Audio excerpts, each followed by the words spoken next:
So a lot of people come into relationships having this whole agenda and expectations, almost a shopping list of what they want out of it. And sometimes that's really not realistic at all.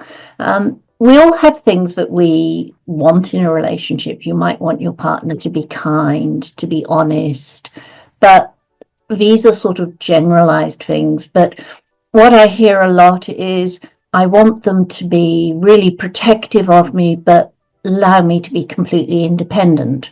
Or I want them to be able to have a really good job and bring in lots of money, but I want them to be there for me and around for me and sit and read poetry with me in the evenings. And what I find a lot of people are wanting is another version of themselves.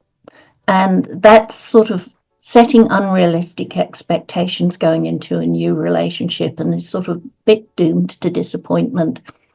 So one of the things that I often suggest is that we go in open and looking forward to being surprised by the person we're getting to know and seeing what they bring, and being completely open about it, because sometimes what they bring might be something we'd never even thought we wanted in a relationship, but actually works really well for us.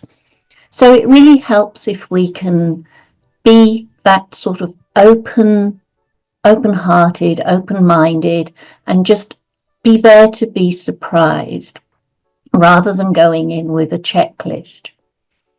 And one of the best things we can expect from people really is that they love us for ourselves. But obviously that's a bit of a problem, because we've got to be our authentic self, which means being open, being vulnerable, and bringing ourselves into a relationship. Otherwise, how can they love us for who we are? The other thing that you hear a lot is that you have to love yourself before you can expect somebody else to love you. I wouldn't go quite that far. It's more a case of getting to that place where you're comfortable being you, and you bring that feeling of being comfortable to be me, where I am at this stage, at this time, and knowing that that's probably going to change and grow. I'm going to learn new things and take on different personas, but the core me, I'm okay to be me. And if you bring that into a relationship, then it gives your future partner a chance to actually know who you are and know if who you are gels with who they are. And it also gives them then the opportunity to bring themselves, because you're being authentically you. It gives them a chance to do the same, which then can make the whole getting to know each other a much faster, more efficient process, because you're not playing games, you're not trying to attract, you're not trying to please.